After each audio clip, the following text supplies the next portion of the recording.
So good evening. We will be conducting this evening's meeting in a virtual setting using Zoom to allow council, staff, and public to social distance. Members of the public may view and listen to the meeting tonight on Wave Channel 18 and online through the city's YouTube channel. If you would like to participate in live public comment via the Zoom platform, please refer to the agenda for instructions. Pastor Tom Galovich from Valley View Church will be giving the invocation this evening, and Mayor Andrietta will begin the meeting immediately after. So, Pastor, if you'd like to begin your invocation.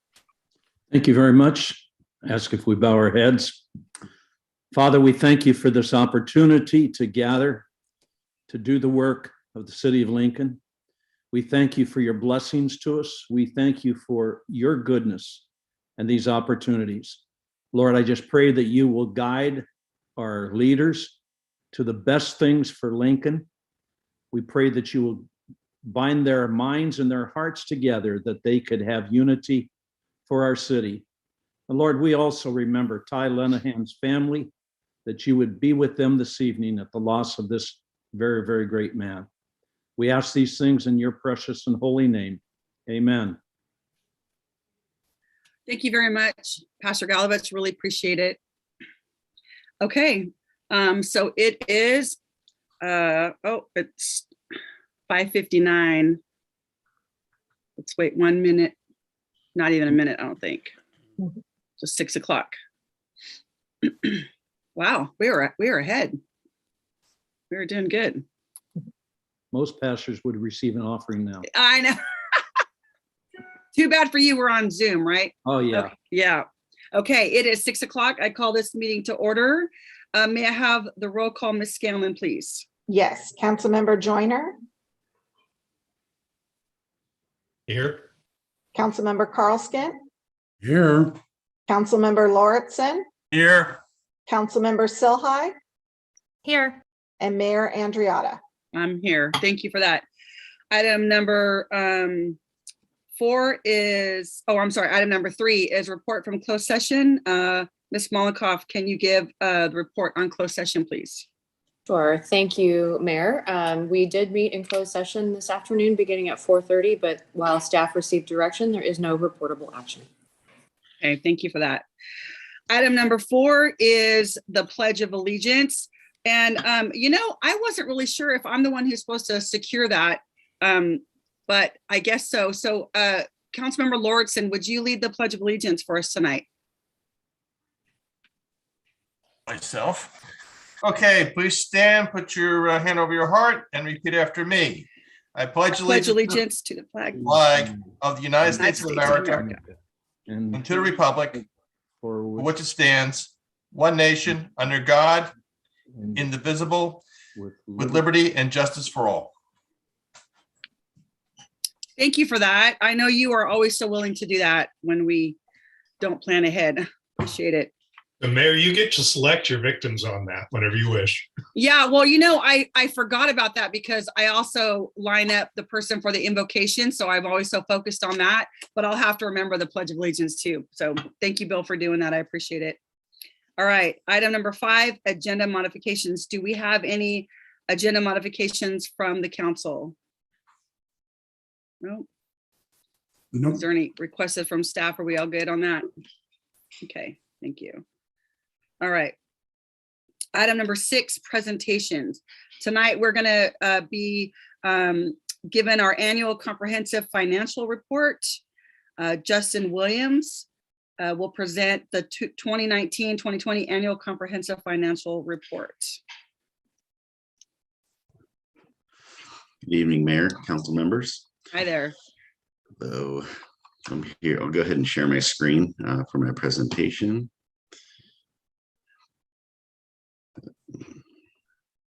Oh, is that okay? It'll stop that other sharing, right? Yes, that's fine. Okay.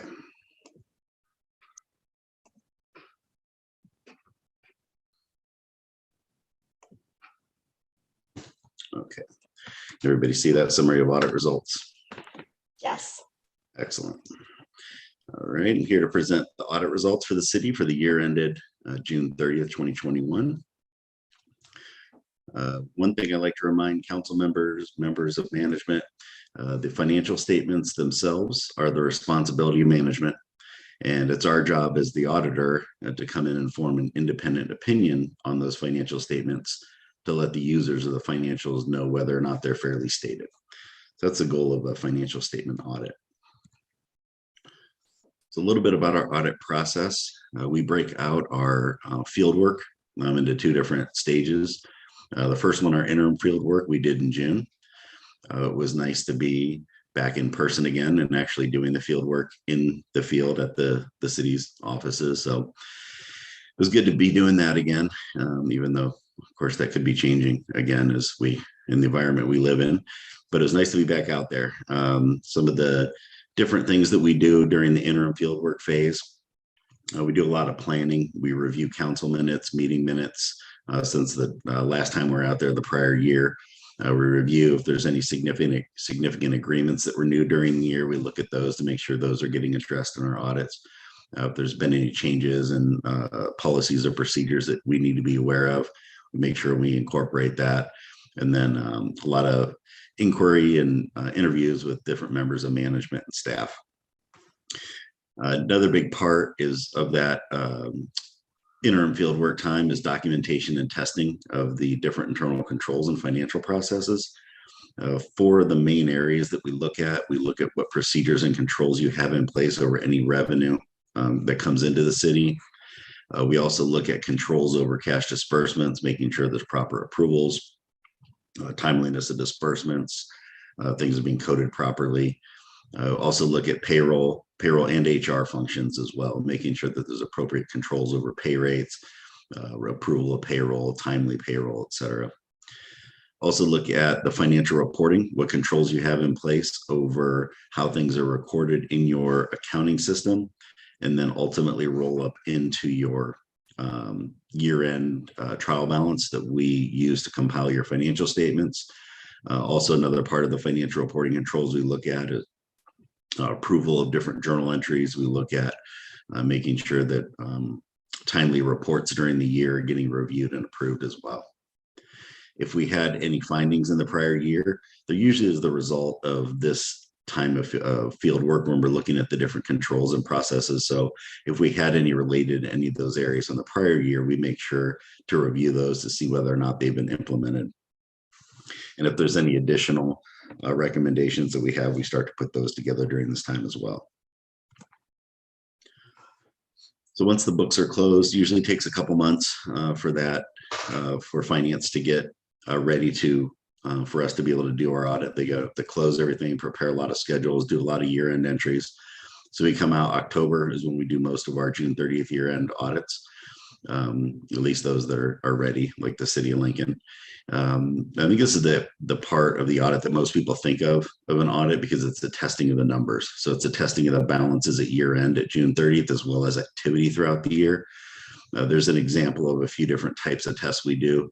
Confirmation of balances, we send out confirmations directly to third parties such as financial institutions who respond directly back to us with the debt balances. So it's a good test for audit substantiation of the numbers. Cutoff testing is another big one. It's generally a higher risk area. Oftentimes organizations, cities are really good at doing day-to-day transactions throughout the year. You get to a year end, such as your cutoff being June 30th. I mentioned there's different types of accrual entries and things that are done at year end. There's just a little bit more likelihood for error. So we look at transactions that occur on both sides of that year-end date to make sure things are recorded in the proper time frame. Also look at detailed chests of transactions where we select detailed samples and request supporting documentation and backup for those to make sure that the amounts are correct, that they're for the recorded in proper funds, et cetera. Also do analytics, which is more high-level review of information where we're looking at different ratios. We'll look at different trend analysis and different balances to make sure that they meet our expectations. Also do a single audit, which is an audit of federal grants. And then we begin the preparation of the financial statements. The financial statements, the city elects to prepare an annual comprehensive financial report. It's not a requirement, but it shows the city and the finance wants to go a little bit above and beyond to do this optional report. The only real requirement is that middle section there, the financial section that you have to do, which is our audit report, the management's discussion and analysis, and the financial statements. The annual comprehensive financial report includes the part at the beginning, the introductory section, as well as the statistical section that goes at the back of the financials. Just provides the user and the reader the financials with some additional information about the city. In terms of the audit itself, once we're done with all of our audit procedures, we report the results of the audit using 5 different reports or documents. The first one's our audit opinion.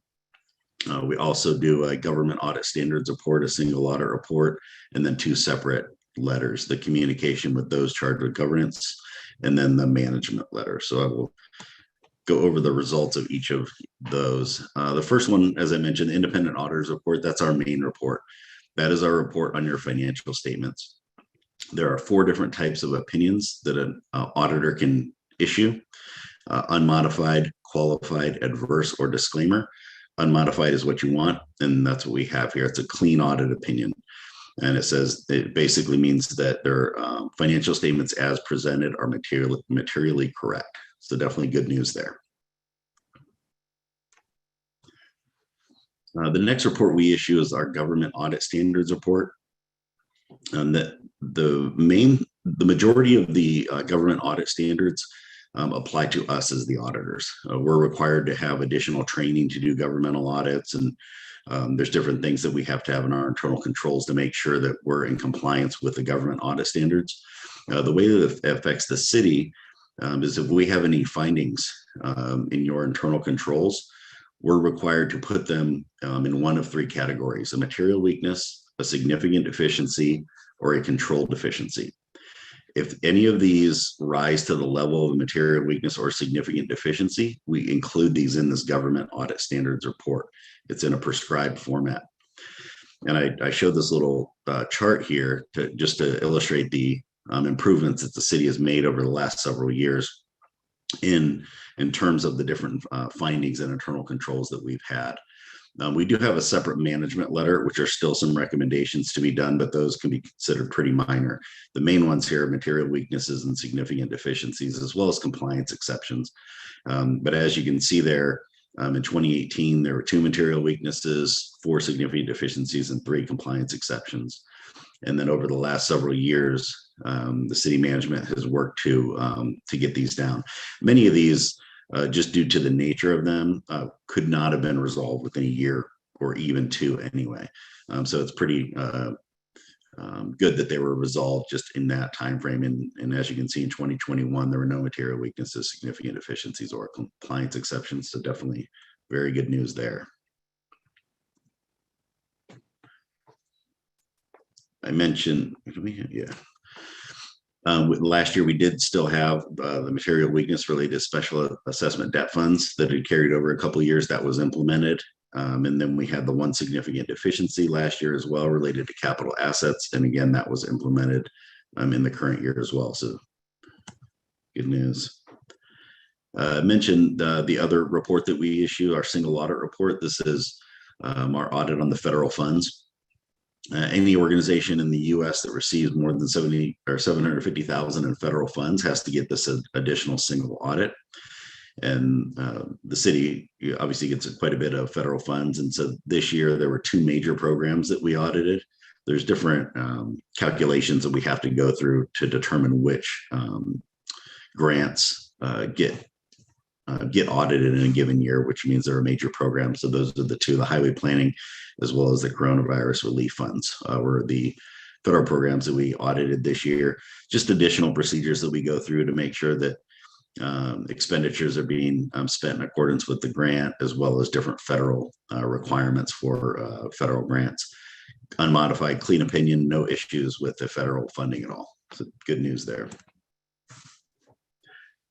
Aside from those other reports, we issued 2 separate letters. We call this one the SAS 114. It stands for Statement of Auditing Standard number 114.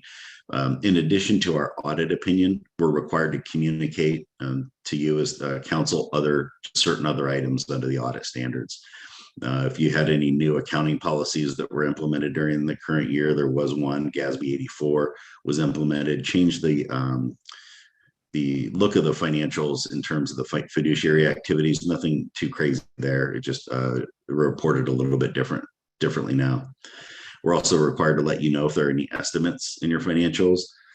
All financial statements are going to have some sort of estimate, nothing unusual. We're just required to let you know what they are.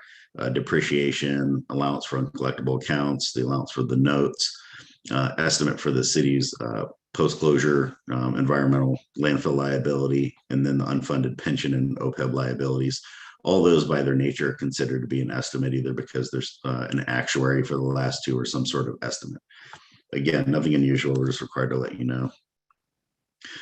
If there are any major changes in disclosures or any difficulties in performing the audit, we would let you know in this letter. Just as an example, several years ago, we had significant delays in getting information, and the audit was really delayed. So during, it was 2018, this particular letter would have addressed that and said we had there were delays in receiving audit information, therefore the audit was completed late. But as you can see, that has not occurred. The audit's been done timely the last 2 years. Another thing I'd like to point out, we're required to let you know if we had any audit adjustments. What audit adjustments are is we're presented at the beginning of the audit or beginning of the year-end phase of the audit with your books of record, essentially your trial balance, your year-end accounting. If during the course of the audit we note any errors or have to make any changes to those numbers, those are called an audit adjustment.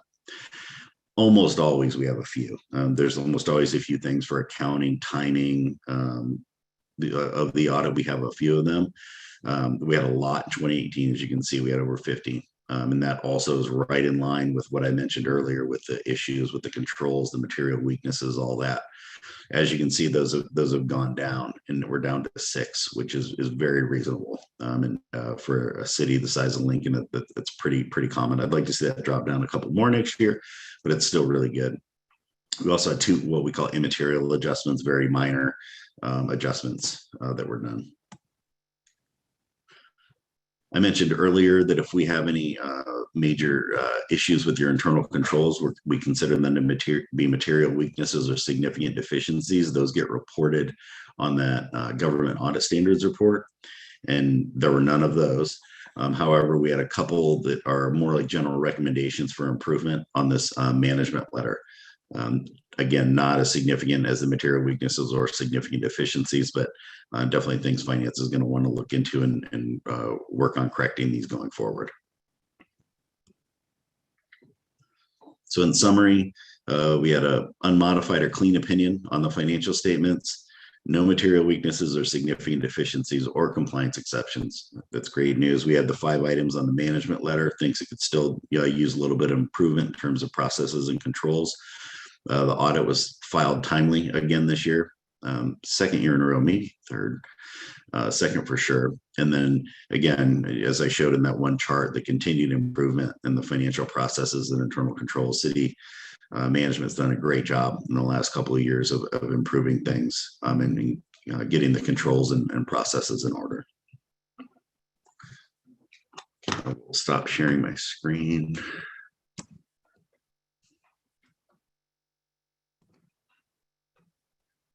There's any questions for me.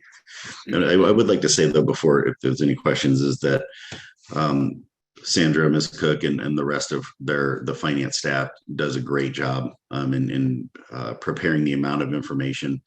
I'm sure she can attest to the number of items and requests that we make in order to be able to perform this audit. So to end up with really good audit results like that, especially continued improvement, really says a lot about the quality of the finance staff that you have there.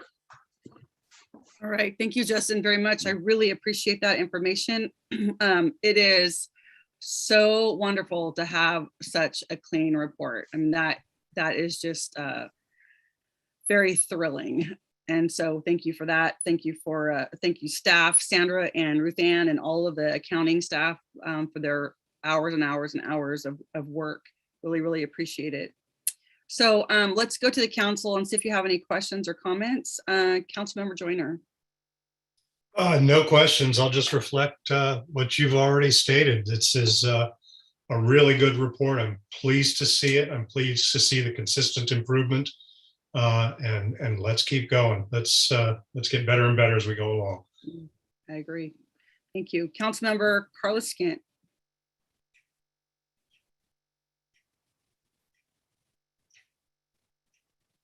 You're muted, Dan. I will reiterate what Paul said. Having sat through at least 13 years of these, it is nice to have one that's 0, 0, 0. I did have one question, that something I don't understand. I don't think I've ever seen it before. In the single audit on page 6, it looks like, which is auditee qualified as a low risk auditee.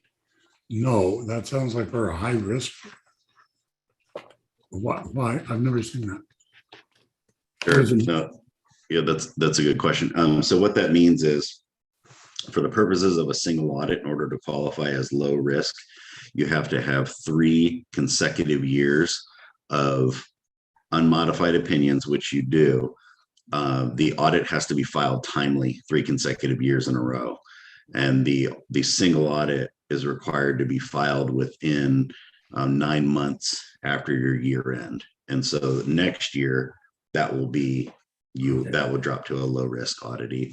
The only way that really affects the city is, for the single audit, affects the how much expenditures or how many different federal programs are required to test.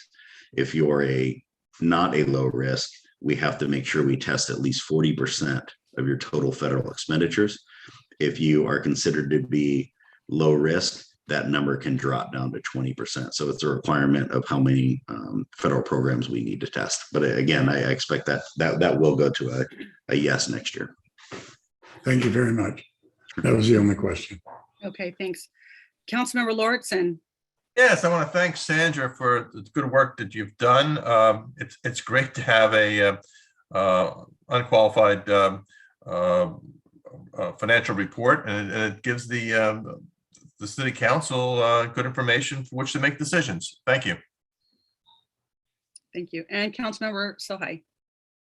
Yeah, I just would like to thank our staff, because having this presentation is much different than my first year on councils. And I know that means that there was a lot of work in those 3 years between it, changing a lot of processes and putting a lot of effort into getting us here. And it was nice to sit through that presentation, like Dan said, to see those zeros at the end. So thank you for the presentation and for the work that it represented.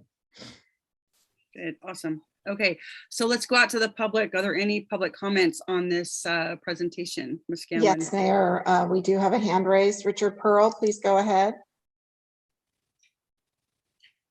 Mute there we go.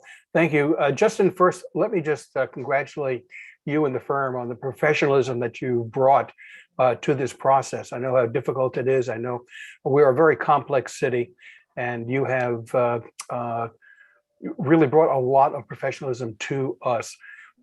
Like Dan, I have seen the highs and the lows of our financial statements, and it is such a pleasure to see a great audit come out of this. So thank you, and certainly thanks to the staff and to the city council for continuing to make significant improvements on so many areas. All right, thank you, Mr. Pearl. Any other comments? No, Mayor, no other hands are raised. Okay, thank you. All right, well, bring it Mark's back up. hand is raised. What? Mark's hand is raised. Oh. All right, bring it back to council and staff. Go ahead, Mark. Sorry, I haven't figured out how to use that little yellow hand. I couldn't see you. Yeah, it's my fault. I just wanted to ask Justin a quick question, if I could. There is some question in the world about how the ARPA funds will get audited. And one of the things that I've read is that there's a possibility that our annual audit will require either as part of the single audit or separately that our annual auditor audit that. I'm wondering if there's any truth to that or if that's just rumor. No, there definitely is truth to that. So the ARPA funds will be audited the same way as the federal funds. So now granted that the requirements related to all this different types of federal funding is constantly changing, but those will fall under the single audit and be audited as part of the federal single audit. Is there some way that we can get some training and advice from your firm as we go into the spending of those ARPA funds so that we know what kinds of things we need to be doing to make sure that we're easily auditable? Yes, we can. We'll talk to Sandra about that. We as the auditors have to be a little careful in terms of independence rules because we can't. For example, if you come to us and say, can we spend it on all of this? And I give you an opinion, yes, that sounds good. I can't come back later and audit what I approved. So we have to be a little bit careful of that, but we can definitely provide you with different resources and to make sure that you're spending them in accordance with the requirements for sure. That'd be great. I also wanted to say thank you to you and your firm. And thank you for the nice comments about our staff that certainly deserve them. We also had a couple of very good consultants that worked with us on this process. And I know Sandra would want me to acknowledge them, Stephanie Beauchesne and Sheldon Chavin, who have also done a lot of work for us. So it was a big team effort, and we appreciate the good working relationship with your firm. Definitely. It's our pleasure. It's been great to see the progress over these last few years of improvements. Yeah, thank you for that. Okay, any last comments from council? All right, just yes. one. We Yeah, had go ahead. previously, I think unanimously wanted to pass this on to the Pfe committee for review. Yes. Is that an action that we actually have to take at this point, or have we already decided that and it will just, as a matter of course, find its way there? Mark? We're planning on providing it to them tomorrow. Perfect. Not at a meeting, but distributing the documents tomorrow. To be reviewed, and then they'll discuss their first meeting. Okay. Right.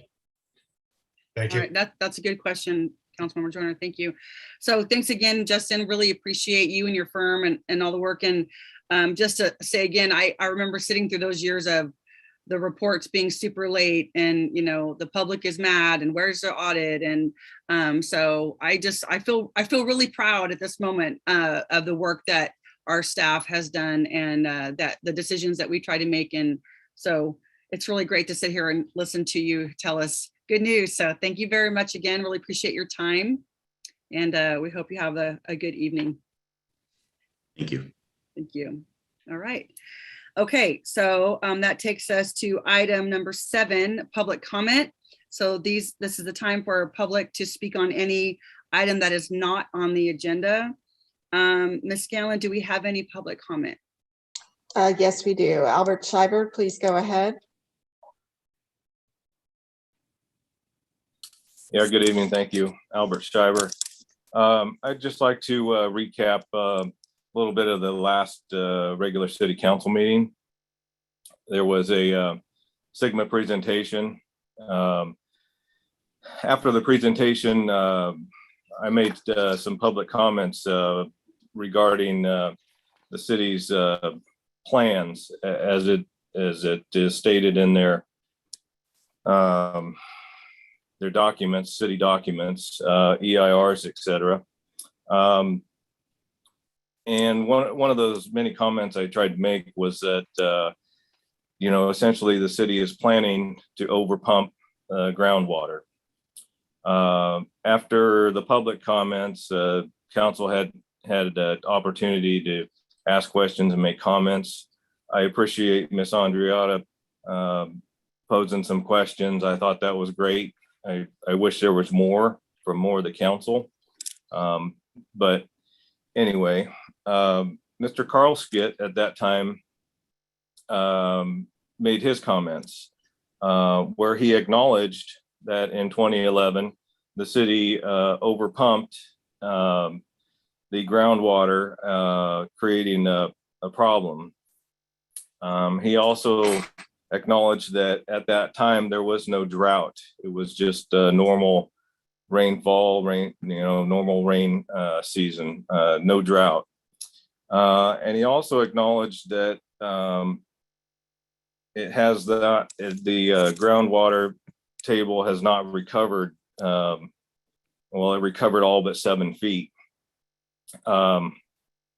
So in acknowledging all of that, it is very frustrating that the city in their own documents plans on pumping more than that at full build out with all the wells they want to put in. And I don't know if it's 7 feet, 1 feet, 10 feet. If the water table hasn't recovered in over 10 years, you guys did something really wrong. You broke something. And now, according to your own documents, especially in times of drought, you're gonna up that number of gallons exponentially. And it's in your own documents. And then you sit there and you approve stuff. This stuff isn't new. Mr. Carl Skit and Mr. Joyner approved this in Village 5 like 4 years ago. So this is nothing new to you. It's nothing new to Sigma, but yet you continue to push forward, even though you're planning on damaging the groundwater table. And I know I'm out of time, so I'll wrap it up. My point is also that Sigma is ignoring this because it's been pointed out to them several times. And it's just frustrating to see you're going to damage the groundwater table, and it's in your own documents that that's what you're going to do. Thank you. Thank you, Mr. Schreiber. Any more comments, Ms. Scanlon? I don't see any other hands that are raised, Mayor. Okay, thank you. Okay, so that takes us to item number 8, the consent agenda. All matters on the consent agenda are considered routine business and will be enacted by one motion. There will be no separate discussion on these items unless a member of the city council or resident requests a specific item be removed from the consent agenda for separate action. Any items removed will be considered after the remainder of the consent agenda. So do any of my colleagues wish to remove an item from the consent agenda this evening? Madam Mayor, I'd like to remove item 8J and item 8L, please. Okay. 8J and 8L. Okay, thank you. Anybody else? Okay, Ms. Scanlon, is there anybody from the public that would like to request that we? Yes, Albert Schreiber, which item? 8P as in Paul, please. Okay, Mayor, that's the only hand that was raised. Okay, great. All right, so then can I have a motion to approve the rest of the agenda? So Okay, so I think that was Mayor Pro Tem Joyner, and then Councilman Lordson for the second. Yes. So go have a roll call. Yes, Councilmember Joyner, aye. Councilmember Lordson, Aye. Councilmember Carlskent, Okay, Councilmember Silhai, Yes. and Mayor Andriana. Yes. Okay, so let's start with 8J. This is adopt resolution 2022-17, appointing the city manager or his designee as the City of Lincoln's real property negotiator relative to the sale of surplus City of Lincoln parcel on the southwest corner of Joyner Parkway and First Street. Right. So, Madam Mayor, my reason for pulling both of these items, Yeah, I'm going to recuse myself. I don't actually think I need to, quite Okay. frankly, but given the recent climate of people looking so desperately for wrongdoing, I'm just going to say that item 8J is choosing a negotiator for the sale of city property at the corner of First and Joyner. My family owns property within 400 feet of that, and so that's my reason for recusal there. The other is 8L, which is coming up as well. That's reclaimed water at Joyner Park. Again, I don't think I need to recuse myself from it, but we do own property directly adjacent to that, and someone might perceive a connection there as well. So I'm going to recuse myself from both. I'm going to turn off my camera, mute my mic, and I guess be back after you've taken action on those. Okay. And Councilmember Joyner, I will text you when that time comes. All right. I don't think I need to sign out completely, do I, Christine? No, Just turn everything off. turn everything off. Yep. Okay. All right. So I figured that's why he was pulling those. And so unless somebody has an actual question or wants to talk about these, can we go ahead and just take a motion on these, Christine, or do we need to actually open it up? I think because they have technically been pulled, you do need to open each item up for some public comment since it wasn't. Yeah. Okay. That makes sense. That's fine with me. Okay. So let's start with 8J. Are there any comments or questions from the council on this? Okay. How about the public? Any comments or questions on 8J? No hands are raised, Mayor. Okay. Can I have a motion to approve Move approval of 8J. Second. We have a roll call? Yes, thank you. Councilmember Carskin, Yes. Councilmember Silhai, Yes. Councilmember Lauritsen, Yes. Mayor Andriotta. Yes. Okay, and then 8L was Resolution 2022-19, approving the plans and technical specifications and authorize staff to proceed with the bidding process for construction of Joyner Park Reclaimed Water Capital Improvement Project. Do the council have any questions or comments on this item? Okay, seeing none, are there any comments from the public on this item? No hands are raised, Mayor. Okay, may I have a motion, please? Move approval of 8L. I'll second. Thank you. Councilmember Carskin, Yeah. Councilmember Lauritsen, Yes. Councilmember Silhai, Yes. and Mayor Andriotta. Yes.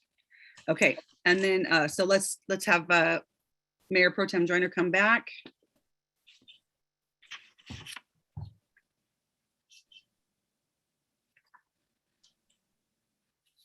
I'm here, Mayor. Okay, great, thank you. All right. Mr. Schreiber pulled 8P, adopt resolution 2022-23, authorizing the city manager to execute a contract for services with Management Advisory Services for retention of Paul Richardson as planning consultant at a cost not to exceed $84,100. So let's find out what the question was first. Mr. Schreiber, what's your question on this item? Yeah, thank you. My question is more, well, I have a quick comment and then a question.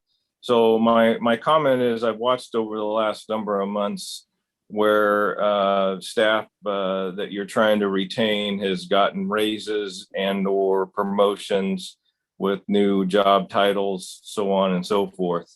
I understand why you're doing it. I get that, you know, but when you read the staff report, it's funded because all the vacancies you have. So I'm wondering when you fill these vacancies, how are you going to fund this stuff? Because, you know, if you fund all the vacancies and you've already given all these raises out, where's that money coming from? Because, you know, you're always saying you don't have money for police and fire, but yet these other staff positions always seem to get filled and raises. So that's my question is, where's the money coming from? Thanks. Okay, good question. Mr. Scott, would you like to address that question? Sure. In this particular case, I think Mr. Shiver's question is more generic, but in this particular case, the the amount of money we would be spending on a planning director would far exceed, with the whole benefit package and everything, would far exceed the amount of money that we'd be spending on this contract. Now, he won't be the director. He's a consultant, but we don't have a director, and we haven't had one since the end of November. So there's a substantial amount of money that we have not spent for planning services that we are now able to, we're able to put somebody in there who's got expertise enough to help us with those issues. And we're able to fund it from a large pool of money that has been unspent since Steve Prosser left. Okay, thank you. I'd also like to just remind Mr. Schreiber and the public that a lot of these positions, or some of them, are funded through different funds, whereas police and fire are strictly general fund. That's correct, right, Mr. Scott? That's correct. Okay.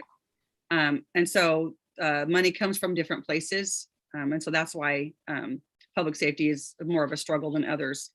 Okay, any questions or comments from the council on 8P? Okay, seeing none, are there any other comments or questions from the public?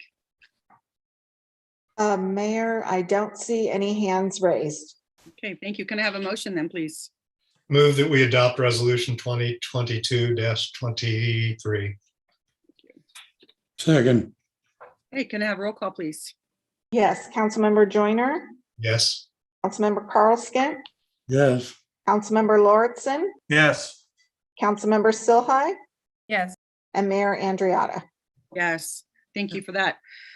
All right, item number 9, public hearings. We do not have any public hearings tonight. Item number 10, general business.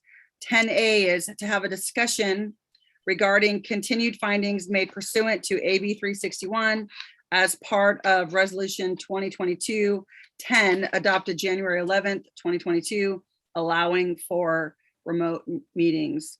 Our city attorney, Ms. Mollenkopf, will give the staff report on this. Thank you. I will be relatively brief. I did not prepare a formal staff report for this. As indicated, the city council at our last regular meeting did adopt findings to implicate the AB 361 ability for us to meet remotely, as we are doing this evening, without the necessity of the rather onerous posting requirements for remote meetings that currently exist under the Brown Act. And so with those findings, I was asked to come back at this point in time and give you sort of an opportunity to talk about it, to see whether you wanted to continue those. They are, if there's no action on this item, they are in place until through our next meeting, at which point in time you will need to take formal action on a resolution if you wish to continue the AB 361 findings. And so I think everyone on this Zoom meeting probably has some anecdotal evidence about exposures, quarantining, and kind of their own personal experiences about what's going on out there in our local community and the greater Placer area. But so I wanted to just pull some actual statistical information to share with you so that you could take that into consideration when you have your discussion. So we did recently receive on January 20th, our BioBot data, as we discussed at the last meeting. This is a collection of samples that is taken from our regional sewer plant. And just in summary, the reports from our sample base, which would have taken place in the 2 weeks before the January 20th report, show that we have a higher concentration of COVID, over 68% of other samplings from other jurisdictions that they sample in the last 6 weeks. According to our data from that BioBot report, and now just recall that report only samples data from our plant. So it's only taking it from those samples that are in our collection area, which is Lincoln, and then also the SMD1 flow that comes through the unincorporated area of Placer County. So there were 414 new cases in Placer County as of the sample date, with an average of 495.1 cases per day over the last 7 days. So I wanted to compare and contrast that with the county's COVID dashboard report that was updated as of yesterday, January 24th. So of course, this reaches the entire county of Placer, so it's a different sampling poll, but that indicated that there is an average daily reporting of cases of 592.71. And then I also wanted to provide you with some of what I've heard from council as being critical data that relates to hospitalizations and availability of beds. So as of January 20th, 2022, which was the most current information available on the Placer County website, there were 200 confirmed in hospital, of which 161 were hospitalized because of COVID, and there were 33 that were in ICU. The current bed availability as of January 23rd is 18 beds, and that's spread amongst Placer County's 3 hospitals, and there are 18 ICU beds available as of January 23rd. And so with that kind of a nibble of information, I wanted to turn it back over to council. I'm happy to take any questions and give us guidance as to how council wishes to proceed with the AB 361 findings and remote meetings. Okay, thank you, Ms. Malkoff. Appreciate that. All right, council, questions, comments, Mayor Pro Tem Joyner? I guess I'll out myself a little bit. I would not be able to be here tonight due to multiple positive COVID results, were it not for our ability to do this meeting on Zoom. And my understanding is we can't go to a hybrid version. And so absent this tool, I would be missing this council meeting and potentially future council meetings as well. I'm now being told that I can be perfectly healthy and still test positive for many weeks to come. So that doesn't mean it's going to happen, but it's a possibility. So out of an abundance of caution, I'd be supportive of at least keeping the option open for us to continue to do Zoom meetings as long as it makes sense. Okay, thank you. Councilmember Carlos Kent. Well, I agree with that. I would have a debate with myself about attending this meeting because we just got back from a trip and haven't had time to completely test out, and you're supposed to self-quarantine. You know, I might not have done that, but I like the ability that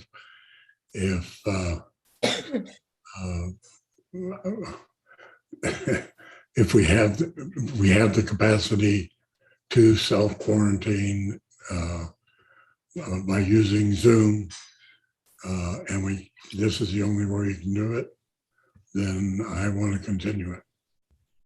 I also have, on a side note, and this has nothing to do with the resolution or the findings that we made. It's just for the first time in a long time, I have understood every word said in the meeting. But that's a side effect. Because of the technology in the room with all the echoes and yes. All right. Okay, Councilmember Lordson. I have to go along with my colleagues. If they think it's a good idea to hold off for a while before going back to a in-person meeting, then I have to go along with that. So. Okay. Councilmember Sohai. Yeah, I'll echo all those comments. I don't think that the conditions have changed at all from last time when I put it on the agenda when we last met. I would not have been able to attend that meeting had I tested positive because I had just had a close contact. And it was too late to be able to just stay home because it was post when the agenda went out. So I would have just had to miss the vote. We have business to take care of, and we have things that I'd like to be on record, for commenting on and being a decision maker on. It's the whole reason why, the public elects us. And so I think that until we are in a situation where it's not running rampant, particularly given the the guidelines around how you're allowed to interact with exposures to COVID in the workplace. There's like, employer mandates in place.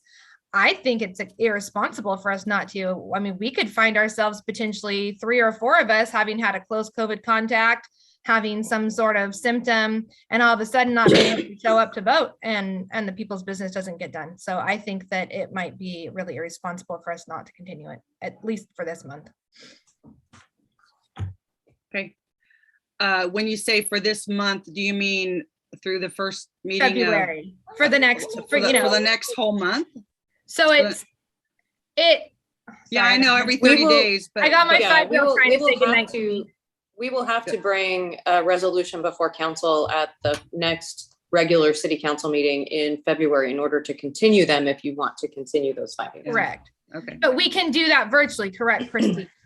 Yes. We don't have to meet again. And so then it's good for 30 days. And if the conditions somehow change, we can choose not to continue to implement the provisions and proclaim the emergency conditions are gone and go back to in person. Correct.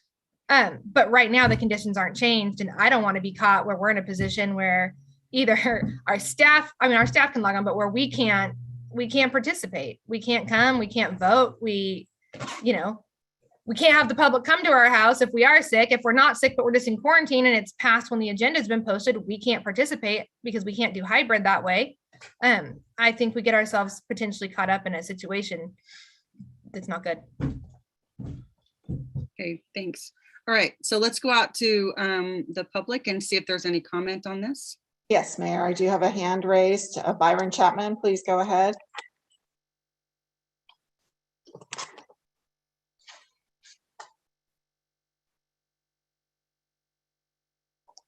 So apparently Mr. Chapman has lost his audio, Mayor, and he was the only hand raised. Oh, that's unfortunate. So, okay. All right. If he comes back on, then we can go back to him, Gwen, or if he's able to let you know that he can talk. I mean, I don't know how he can, but if he can, I'm willing to let him. He's raising his hand, but there is no audio. So I can't allow him to speak. Okay. I'm not sure what. Not sure why. Okay. Yeah. All right. Okay. So we'll bring it back to council. So, obviously nobody wants to put anybody at risk or whatever. And I know that the data that we had was, still pretty high. But that was a little while ago. And I think that I think pretty soon we're going to be on the downside of this. So I don't have a problem with extending it for a little while. I just want to be really careful that we're not going to just be comfortable with like, oh, well, let's just go back to Zoom indefinitely. I mean, even though we have to bring it forward every 30 days, because the truth of it is that COVID's going to be with us, just like the cold, just like the flu. I realize it's different, but it's going to be with us. And in a normal life, when somebody has the flu, they stay home. When somebody is sick, they stay home. And I'm not unsympathetic because, my family was in the same situation. So I don't want to put anybody, at risk, but my question is, okay, how long are we willing to, prolong this? I was really hoping to come back February 8th. We have 2 really special proclamations to do. And I want to do that in person. If we want to hold off and do that at the end of February, we can and see where we are there. So I don't disagree with all of you, but I want to be really careful that we're not just, gonna slide back into the convenience of staying home and being on Zoom. And so as long as that's not what we're talking about, I'm okay with, keeping it for one more meeting and then seeing where we are. But I don't want to go a whole nother month on Zoom without having some kind of discussion about it. So. Okay, thank you, Mayor. Mr. Chapman is back on, and I will contact those 2 applicants of proclamation and ask to continue that to the February 22nd meeting. Okay. So Mr. Chapman, please go ahead. Can you hear me, Gwen? Yes. Thank you. Madam Mayor, council members, and city staff, Byron Chapman on the 12 bridges. Yes, regarding the using the Zoom, basically, maybe it's helpful for all of us to realize or know from the council what are the numbers that we get to where we can finally say, yes, we can come back into personal meetings. What those numbers are, I know that we're watching it, whether it goes up, whether it goes down. I think it would be helpful for all of us because we get information from different sources when it comes to this type of information as to when we could eventually get back to the actually face-to-face if we could. Again, I understand the seriousness of it. By all means, if necessary, that's what we do. But I think it's helpful for us to realize that we indeed, I agree with the mayor, that we certainly need to push to try to get back to as close to what normal is possible. And again, I realize that we don't know what the numbers are at this point, but I think it would be helpful for us to know maybe in an e-bulletin or something where it comes out and lets us know that, yes, the numbers are down, this is what we're looking at, and then we can get back on the track. So thank you for your time. Thank you, Mr. Chapman. I'm glad you were able to get back on. All right. Are there any other No, comments? Mayor. Oh, go No ahead. other. No other comment. Okay. All right. On the council, any other questions or comments? So I think the direction we need to give is for Christine to bring back that resolution. We can choose how to act on it when she does so, but we need to give direction that be brought back. On February 8th. I do have a question, and maybe you guys answer this when or multiple conversations about AB 361. Alyssa, maybe you can give some clarity. So my question is, on February 8th, if we come back and we feel like that we still want to make the facts and findings to allow our to carry it over for the committees and the commissions to meet by Zoom, because we've got lots of different folks, participating in those, but we as a council want to come back in person. Is that allowed, or is it all or nothing? It is supposed to be all or nothing. Okay. They are dictated by our actions. Okay. Because either the circumstances or exist or they don't. Okay. That's and I will just okay. note, since I'm talking, I understand what is being said about, hey, COVID is here, it's going to be circulating, we need a sense of normalcy. However, fortunately, unfortunately, depending on your political persuasion, we also just are governing a city in the state of California, and they are ultimately in charge of OSHA requirements, they're in charge of guidelines, and we are employees of this. Sorry, he's going to bed. We are subject to those requirements. We are employees as council members. We receive a paycheck.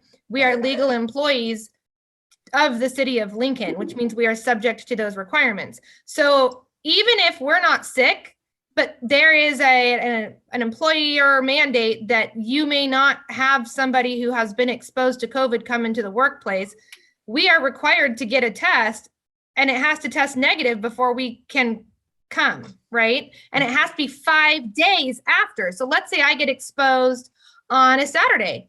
Well, Tuesday is not 5 days after that. So negative, positive, it doesn't matter. I now have to miss council. But what if we already posted we posted our agenda on Friday?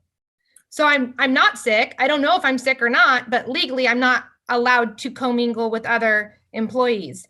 So now what if all 3 of us out of 5 have that situation and the city business just doesn't get done? So whether COVID's here to stay or not, in my mind, is almost a moot point, because that also means that there is enough circulating that there's the expectation that we might be commingling with people who are ill because it's so rampant in the community that satisfies that health and safety requirement.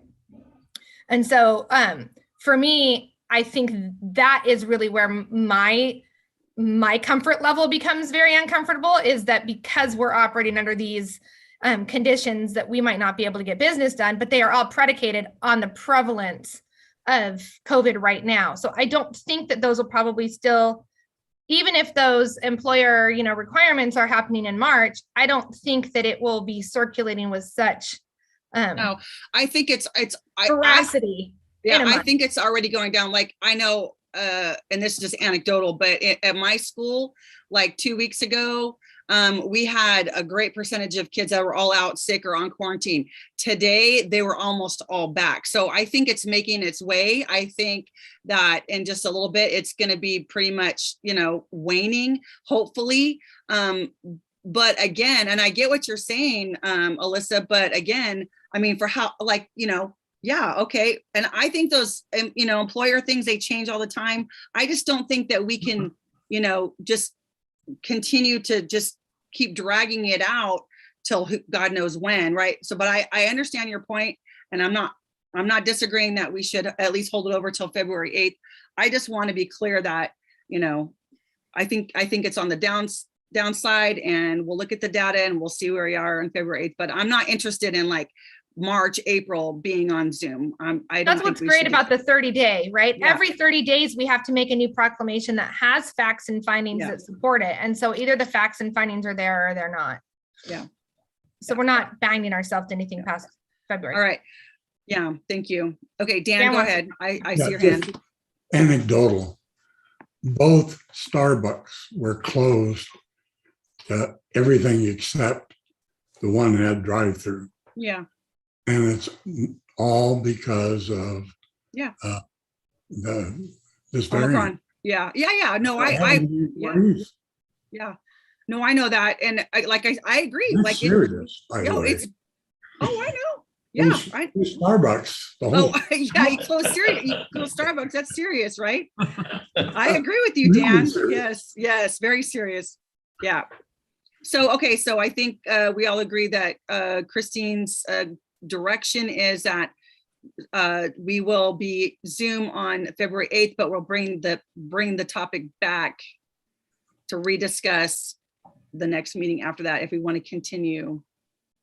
Right. Correct. And I will prepare a more formal staff report with a resolution attached, similar to what we did 2 weeks ago. All right, thanks. And Gwen, if you would contact those two entities, and I've been in touch with Jerry with the Soroptimist, but if you'll contact them and just apologize and ask them if they're okay with just holding it over one more meeting.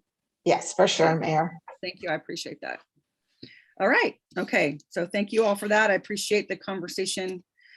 Item 10B, city manager updates. So Mark is going to give us several updates on the ARPA fund allocation, the wastewater treatment facility expansion, affordable housing funds, and Pfe Update Study. Okay. Thank you. So I've got 4 updates to do, and I thought I would just do these since I'm disappearing on you. That it would be a good time to just update you and the public on where we are on some of these issues. The first one, the ARPA discussion, is there's a fairly lengthy discussion here on that. The other 3 are actually pretty quick. So let me start with ARPA. I believe that Tom Andreri is with us tonight in one of the rooms here. Yes, he is. And can at some point join in on this. I want to thank Tom. I want to thank Tom on 2 counts. One, his interest in helping us with the ARPA funds, and just in general, Tom Andreri is such a good supporter and has been so supportive of me. So I want to thank him. But, the ARPA funds, as the council knows, we got some really good news a month ago that the feds finally freed up the bulk of the funds for spending by cities on a less restricted basis. We were stalling for months here, trying to wait for the day that the feds issued guidelines that were more easily reached by cities like ours. And just about the time I'd finally given up, they did it. And so we are 10 million of our 11.5 million is now pretty much unrestricted as if general fund money. There's still audit requirements, and when you spend the money in certain ways, there's still requirements on how you spend it, but we can spend it on anything basically that we could spend general fund money on. Now, having said that, while we were working on this before, the council had said that we would spend roughly $1 million of our previously restricted money to fund two programs and at least the council had generally accepted this. One was a business grant program, and the other was a program to fund nonprofits to do support recovery types of programs for people affected by COVID issues. And ideally, we would have gotten those programs moving. The business community is already hurting. The people that the nonprofits would serve are already hurting, and it would be desirable to get this money out and operating. The problem, of course, is that internally, we have really been hamstrung for staff support to do this kind of implementation, not actual implementation, but even to get it out to some entity that would provide that. Tom and the chamber have issued an offer to help us by running this business grant program. That would be a decision. And we're not looking for answers and votes tonight. This is a discussion item. It's not an action item. But the city council could very well move forward with a program of that sort with the chamber. What you would need to do in order to move forward on that is you'd need to enter into a contract with the chamber for the administration of the program. I believe that the program allows 10% toward administrative costs. I'm not 100% sure on that. I'd have to double check, but at least the CARES program, that's what the allocation was.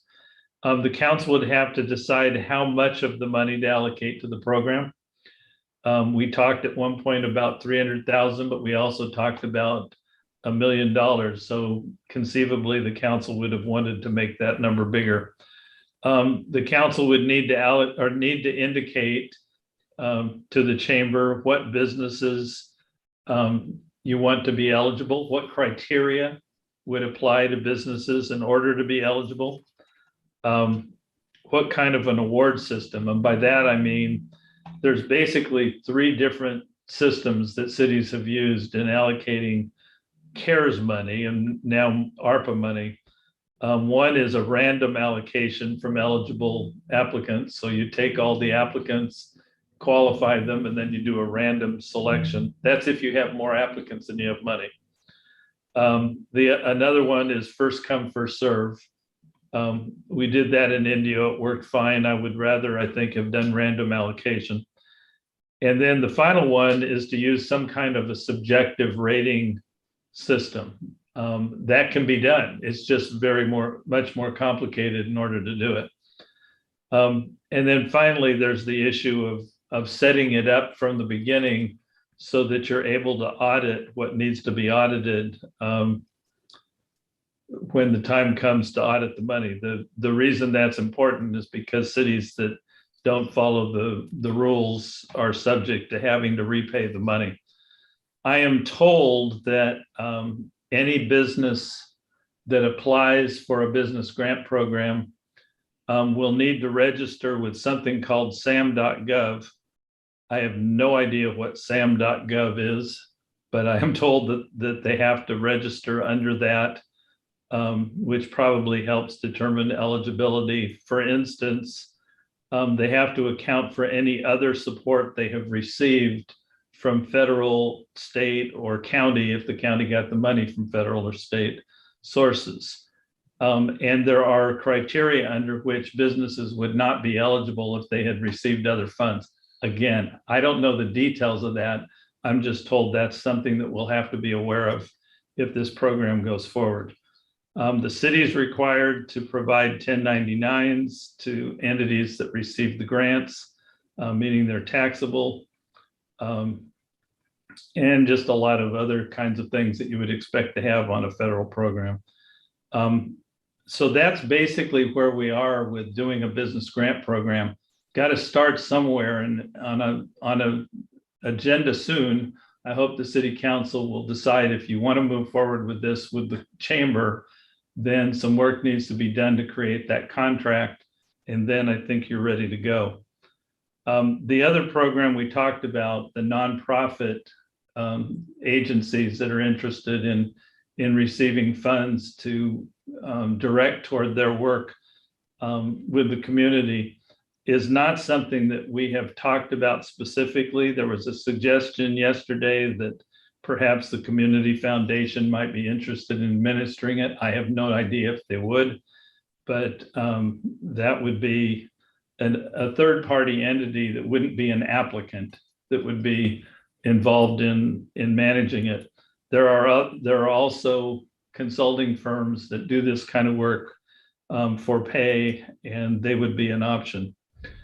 The last thing I want to mention is that we have, aside from ARPA, we have the 2 programs that the city was awarded through the Housing Community Development Department of the state HCD. Those programs were applied for before I even got here, but we didn't get our award on that until I think it was in October this year. There are 2 programs, and these are specific programs. We can't change them because this is what we applied for, and this is what got approved. One is a business support forgivable loan program, but it's different than this grant program we're talking about in several significant ways. This program, by the way, is being administered by Wolf and Associates, which is the city's CDBG consultant. They were the party that put together the application, and they would be the party that we would move forward with to administer, because administration is fairly complex here. Eligible businesses have to have less than 25 employees and revenues of less than $3 million. They have to create at least 1 new job, although it can be 2 part-time jobs or even more than 2. Of people making less than $33 an hour, that shouldn't be hard. Applicants have to register on sam.gov, and the underwriters for the loans need to be able to make a determination that it's a viable business. There's about 350,000 net that will be available to us from the award that we received, net of administrative costs. And it's estimated that we could award between 6 and 8 businesses with these loans of probably around $50,000. So that's as opposed to the business grant program, where presumably you would be awarding smaller amounts, but to more businesses.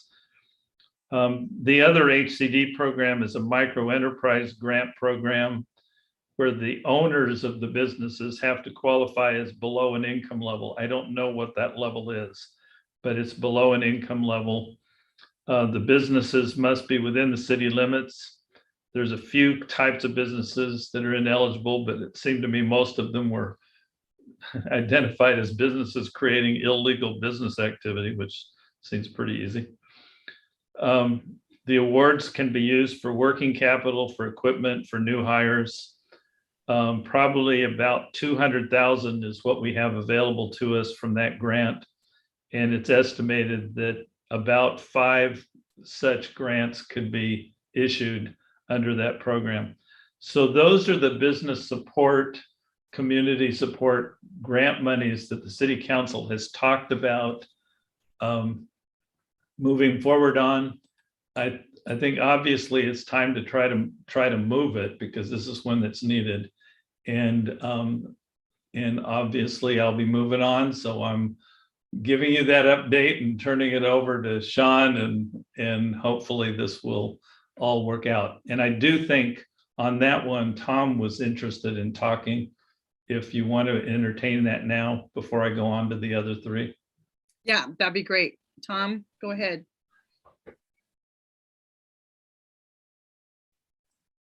Good evening. Good evening. Yeah, I really appreciate, Mark, everything you've done working with us at the chamber, and of course, Holly and Alyssa in the last year or so on these funds. I put together a proposal and what we did with the CARES Act funding with the county. I also been researching other cities like Elk Grove. I just emailed Holly and Mark their criteria to the businesses and their application. I think we can get through this pretty simple if we can have a meeting and at least discuss it with maybe with Sean and the mayor or whoever, and just kind of get the criteria where we can present it to the council. And I know the business community is really, believe it or not, I mean, they're struggling more than ever. I mean, 2020, we were all shocked of closing businesses down and everything. But now we're kind of growing numb to the fact that businesses are shutting their doors for a week at a time or 2 days at a time. We had several here in Lincoln do that. And of course, some of our chamber members in Roseville and Rockland, same thing, shut down because of COVID and lack of staff. And it's just really, again, we're all kind of getting numb to the fact that it's just real unfortunate. But 2 years ago, we were trying to do everything we could to help them. So I really applaud the city for at least just looking at this and trying to come up with the program for the business community. And also the chamber, like I said, we can head it up and we can partner with the Lincoln Community Foundation and a couple other partners when it comes to the admin fee and all that of getting these programs out. We have been meeting, talking about it. We sent out a survey to the business community, and most of them did say the cash infusion is their number one issue because they spent their savings.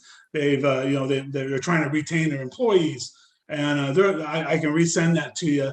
But it was the majority of people needed cash versus some other kind of a program. But with that, I'll just leave it at that. I'm more than happy to help whatever way the chamber can. And again, we're here to help. So whatever we can do. Right. Thank you, Tom. Before I turn over to the council, I just have a question. Mark, Christine, Tom, how fast can we get a contract ready to bring to council? Is February 8th too soon? Can we do it at the end of February? Go ahead, I'm Chris. happy to work on that and get it on for February 8th. My comment is you need to figure out the criteria. Yeah. Well, yeah, we're gonna do that right now. Yeah. Or start the conversation. I'm just curious. Well, I think we can draft the contract so that it's contingent. Right. So that we at least have their contract in place and they know they're going to be doing the work, and then they can work with the city council to develop the criteria. Yeah, I agree. Yep. Okay. Thank you. All right. So let's open up to the council for questions and comments. Mayor Pro Tem Joyner. No real questions or comments. It sounds like we're setting foot on the right path. Criteria is essential moving into this, and I guess a concern. I don't want us to overwhelm either the community foundation or the chamber with the administration of these programs. Sounds like Tom has looked deep into it and has a pretty good sense of it. Before I have any opinions about whether the community foundation is the right venue for the not-for-profit side of it, I'd want to hear from them and see how they're doing on all of that. But I think we're setting foot down the right path, and we want to get this money out and helping people as soon as we can.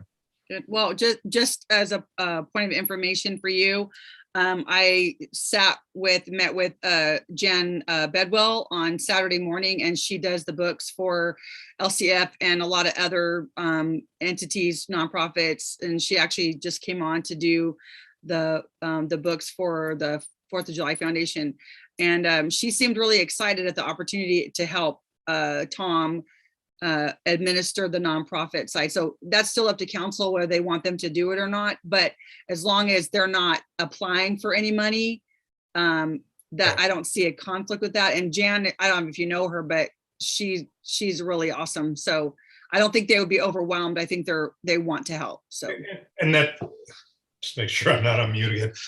And that's great, but I think I'd kind of want to hear from their board. Oh, sure. Make sure that they've had that discussion. And that is why the Community Foundation was set up, was to take some of these requests that come from the public that normally would have come directly to council and create a fund from which, an endowment from which they could address a lot of that. So this is right in that ballpark as well. Good. All right, thank you. Councilmember Carlos Kent. Why can't we have we have a workshop on Monday, on the 1st of February. Yeah. Why don't we put this on the topic as far as the amount of money The criteria. and the criteria? That's a good There's no idea. reason why we can't do that. Mark, what was already on the agenda for the workshop? Do you know? I don't know. I'm not here then. Oh, that's, I haven't been working on that agenda. I would guess nothing. I would guess nothing. Yeah, my suspicion, and Gwen can probably chime in, is that we've sort of anticipated it would be tentatively canceled just because. Well, I asked Sean that because we're meeting that day, and we scheduled our meeting to be right before that would start on the assumption that there might be something he wants to bring forward on it. So this might be right up that alley. We just need some staff direction because I don't think we have anything tentatively scheduled. Well, I think we have direction. yeah. If it's possible, let's have the workshop and put this at the top of the list. And like Dan said, figure out how much we want us to give and the criteria for both business and nonprofit. Okay. Councilmember And I can have a Lordson. draft contract for you at that point too. Oh, perfect. Thank you, Christine. Councilmember Lordson, do you have questions or comments? No, the only comment is I'll second or third, as far as, deciding on the criteria at the workshop. That'd be a very good idea. Okay, good, thanks. Councilmember Sohai, anything else? Yeah, my questions and comments are all going to be when we are getting into the nitty gritty of specifics. I'm sure I'll have a lot when we're talking about how to set it up and make sure that, all of our T's are crossed. But in terms of like moving forward with trying to figure out how to do it, I'm all in. I'd love to have that discussion. Good. Yeah, I think, go ahead, Dan.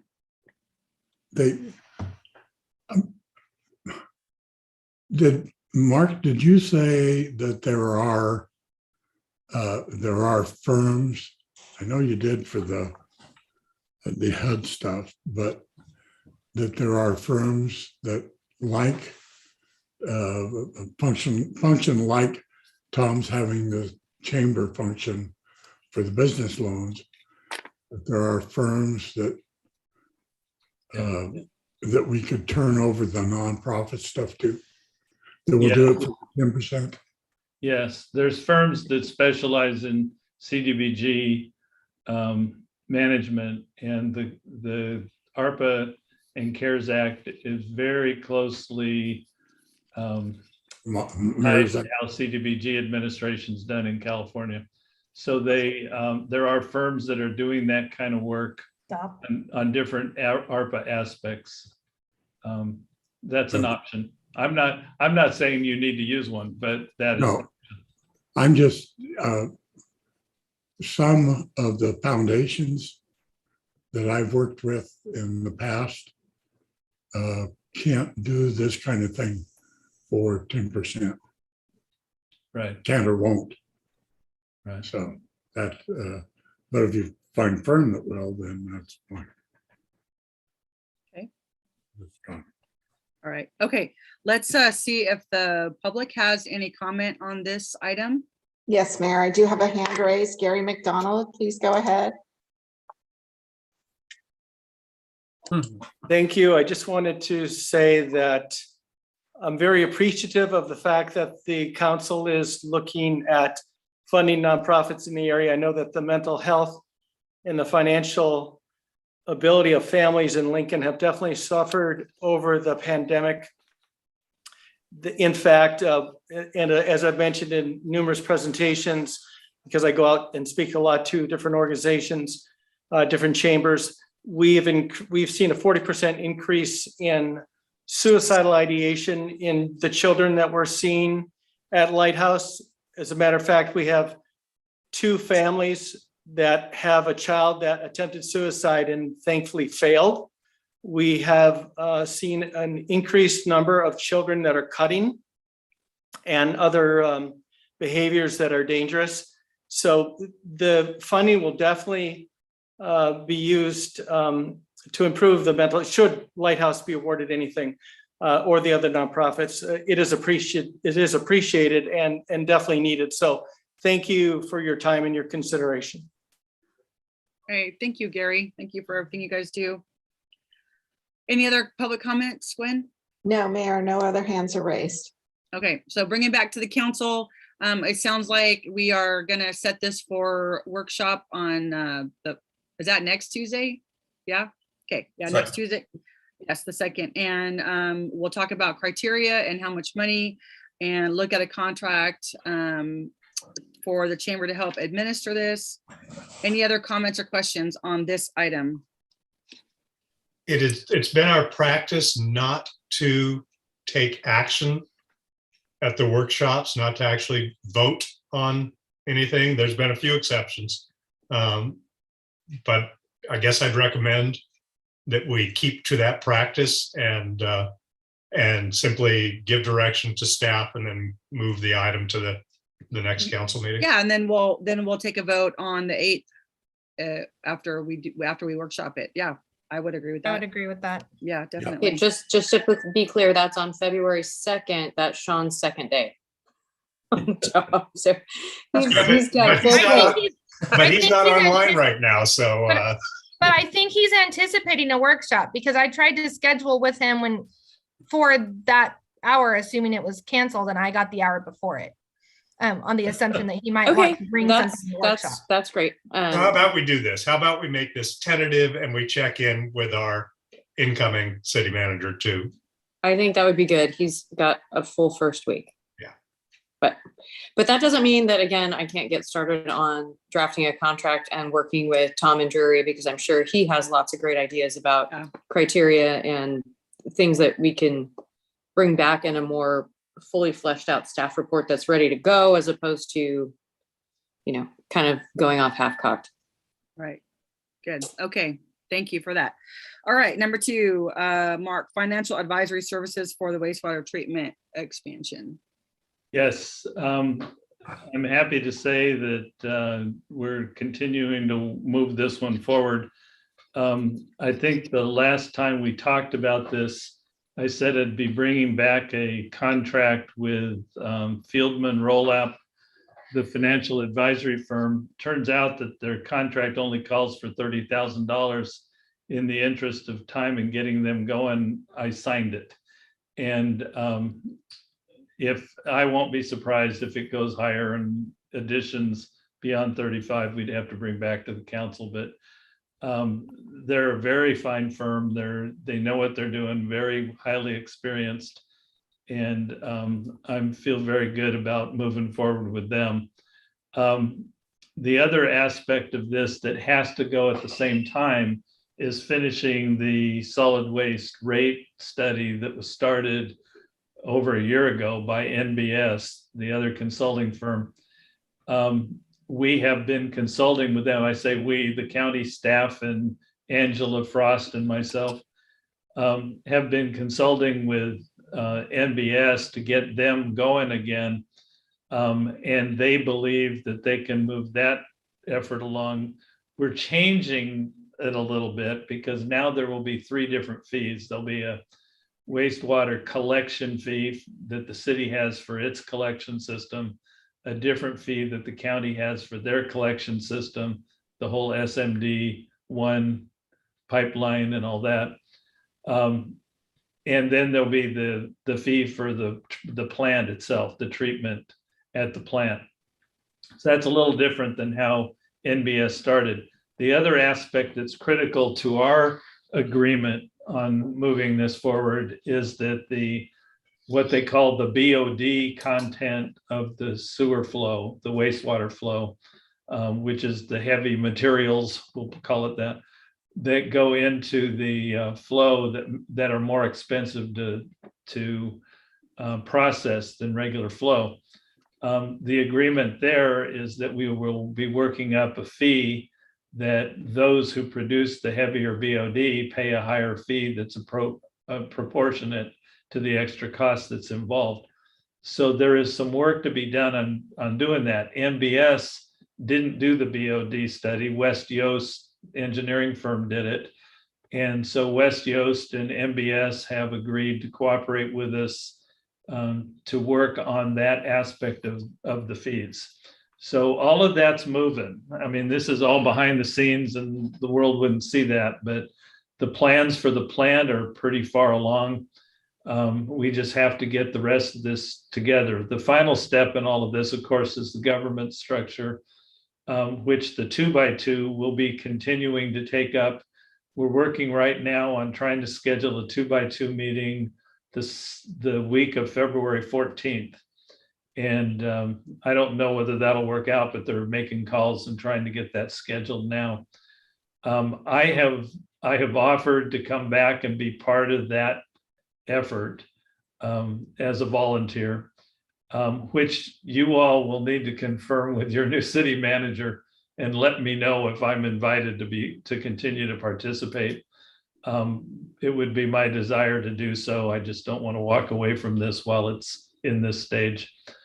And that's pretty much my update on that. So unless anybody has questions on that, there will be a 2x2 in February and there will be a report back to the council at that time. It's finalized the 15th. 15th, okay. All right. The other two items are really pretty quick.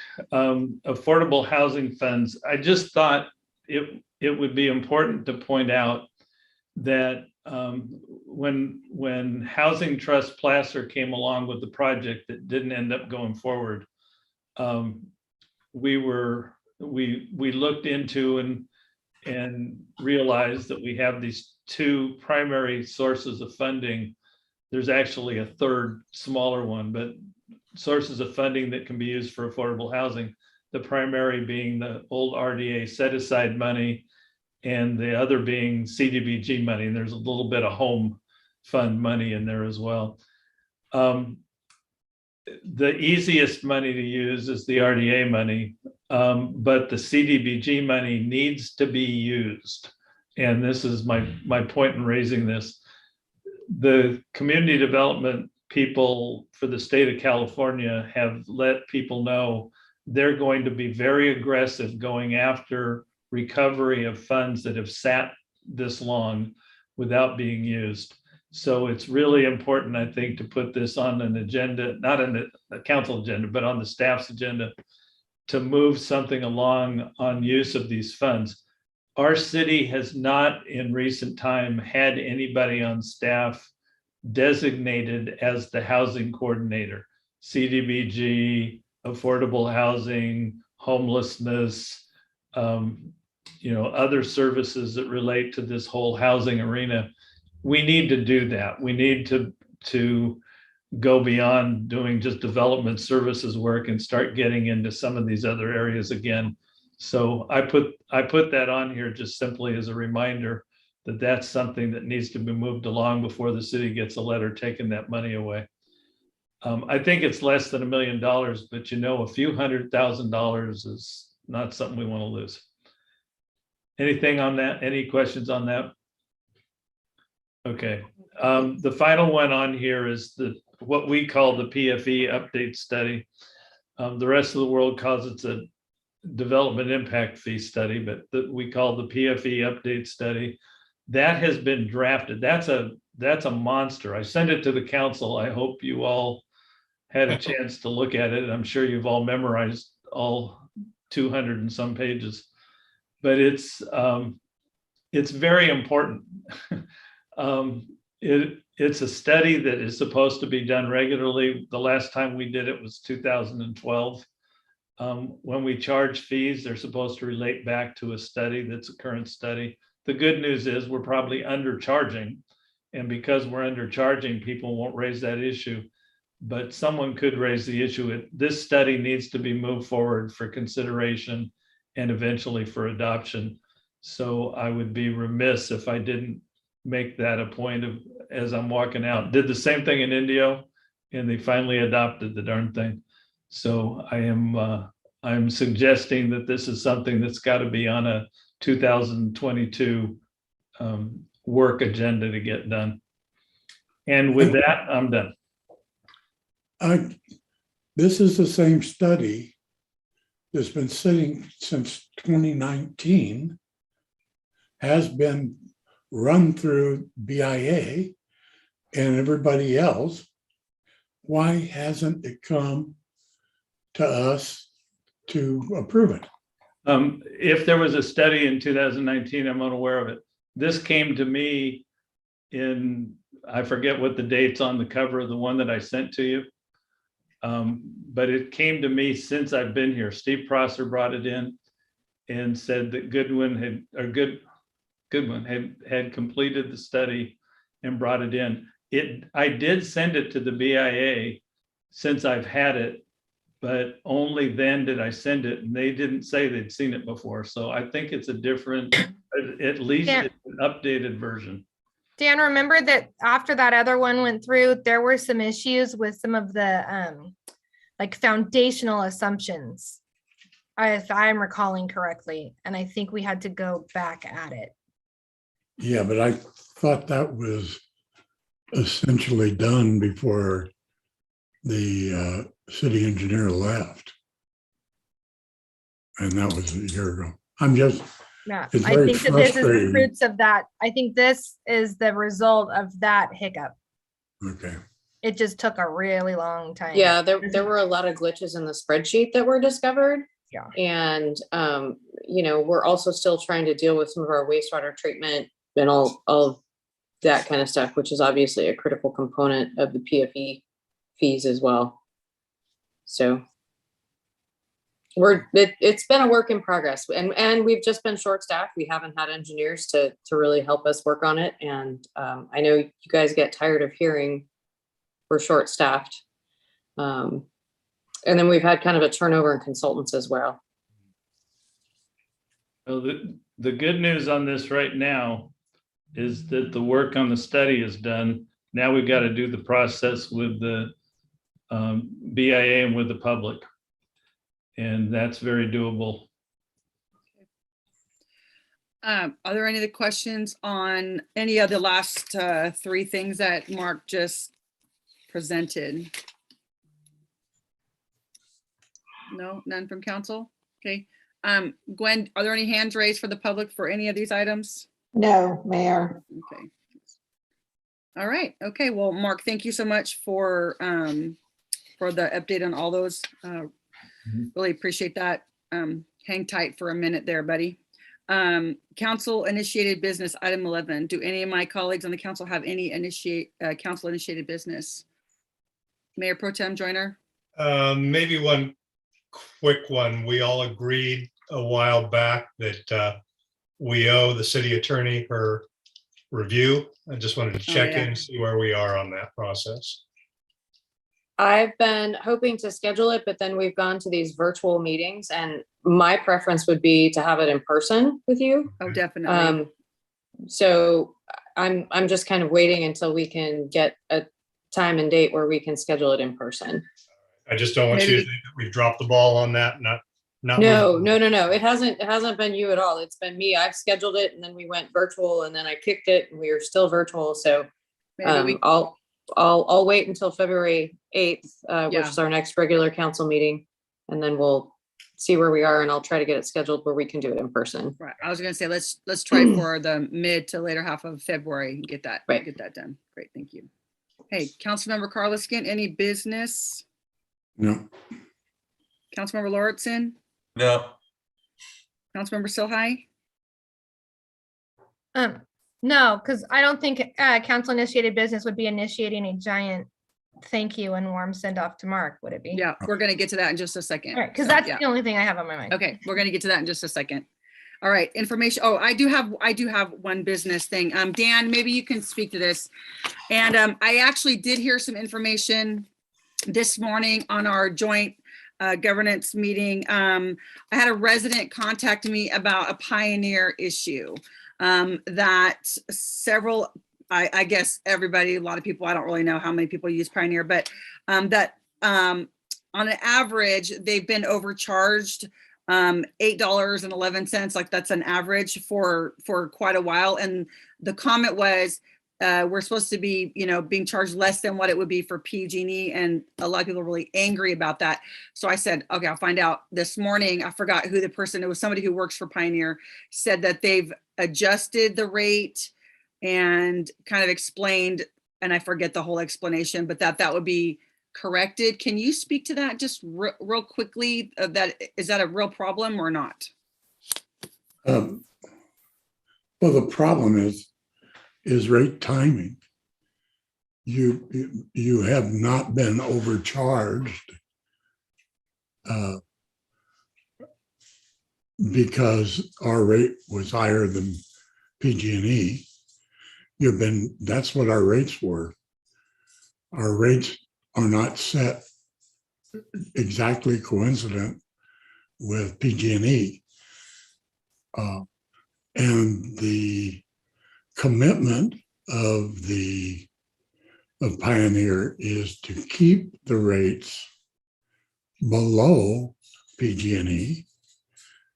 And we've done a heck of a job of doing since the inception of Pioneer.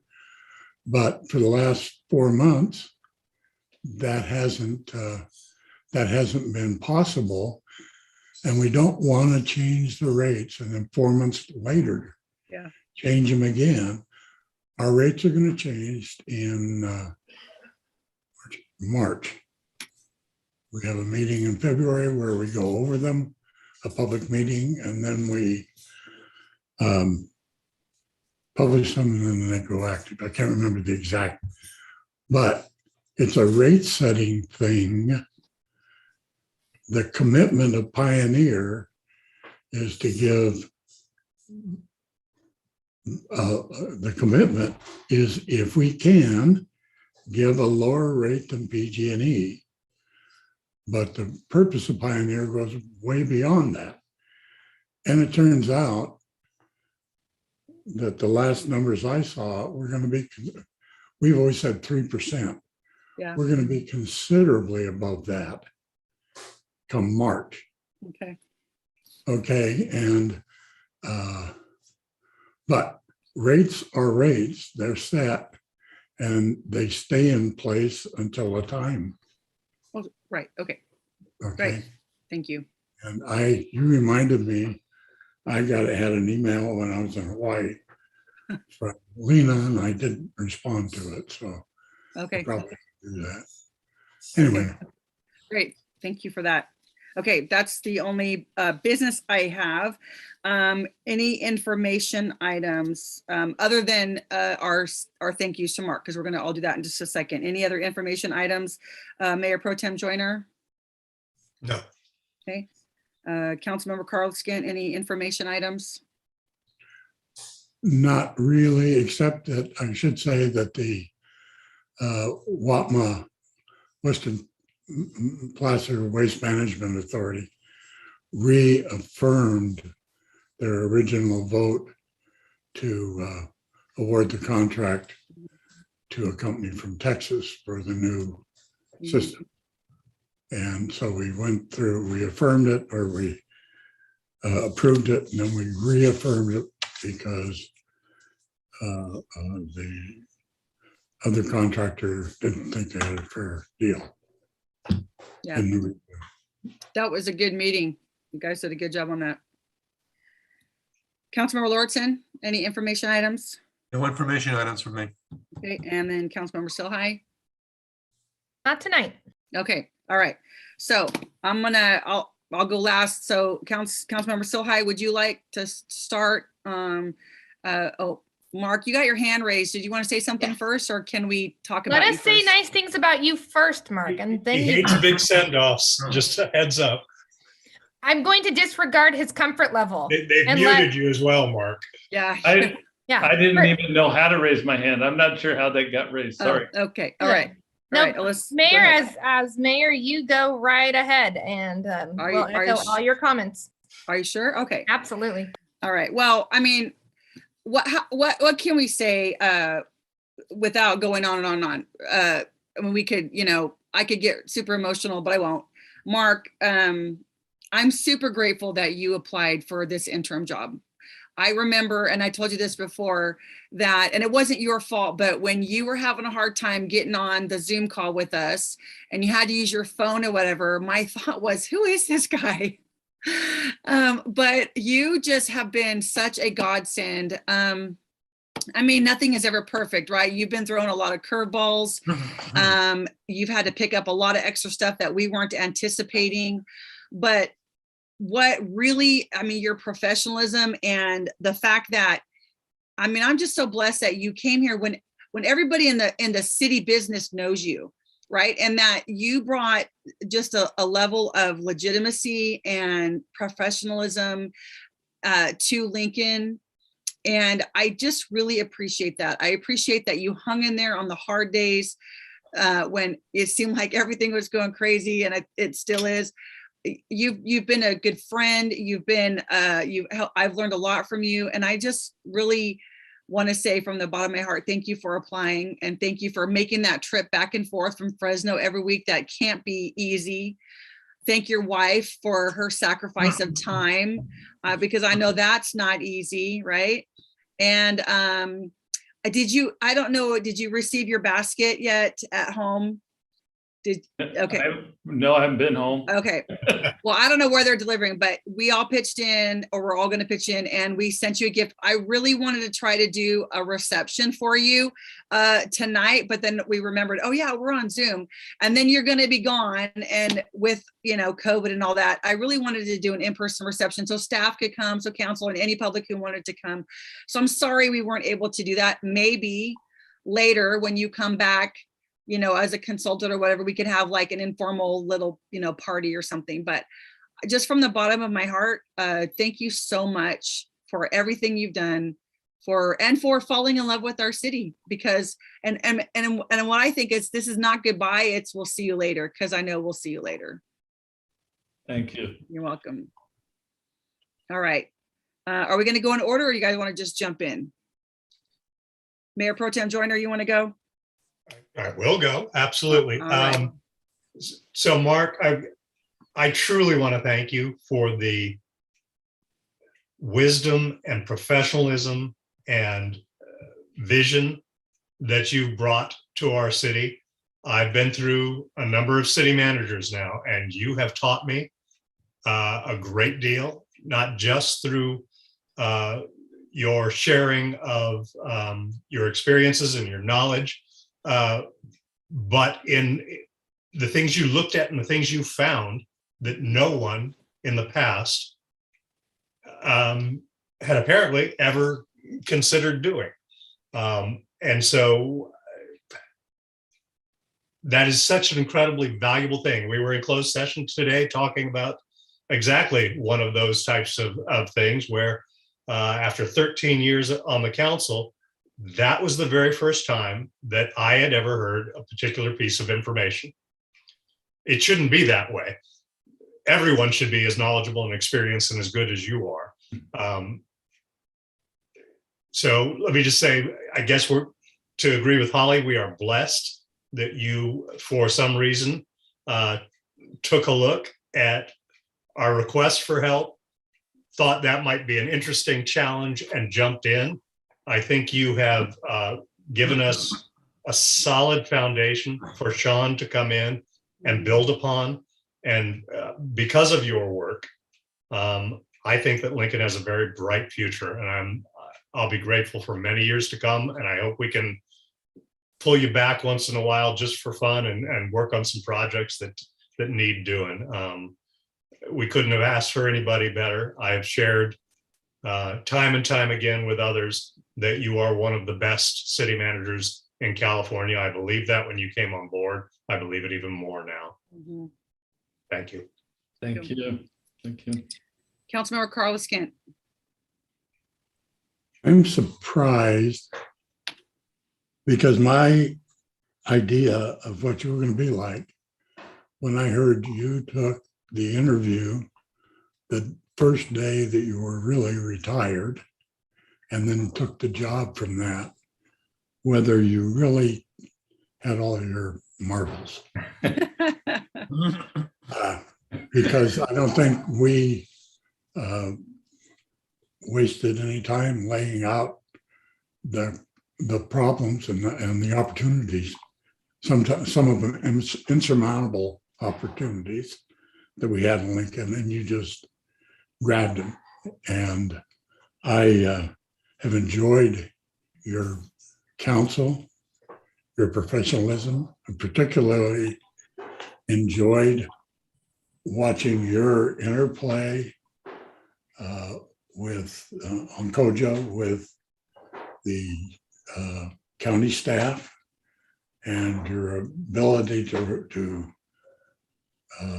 rationalize and bring logic to the problem. And I just am in awe of your ability to bring up anecdotal information on any possible city subject that I could ever think of. Every problem you had, maybe not a solution, but you'd seen it and you tried to work it. So I go along with everybody. I hope we end up using you in a consulting basis where it makes sense. And I hope those are projects that I'm involved in because you're fun to work with. Mhm. Thank you. Thank you very much. Thank you. Councilmember Lauritsen, go ahead. Yeah, I want to thank Mark. I mean, it was great working with you, especially on the wastewater treatment plant, the Koja 2x2. And thank you for adjusting your hours like you did, you know, as a retired annuitant, you know, so that you can work the maximum amount of time and stretch it to until Sean gets here. I know what that's all about, having been a retired annuitant with the federal system. So yeah, and all, I mean, you know, you've been a great help to the city, and I want to thank you.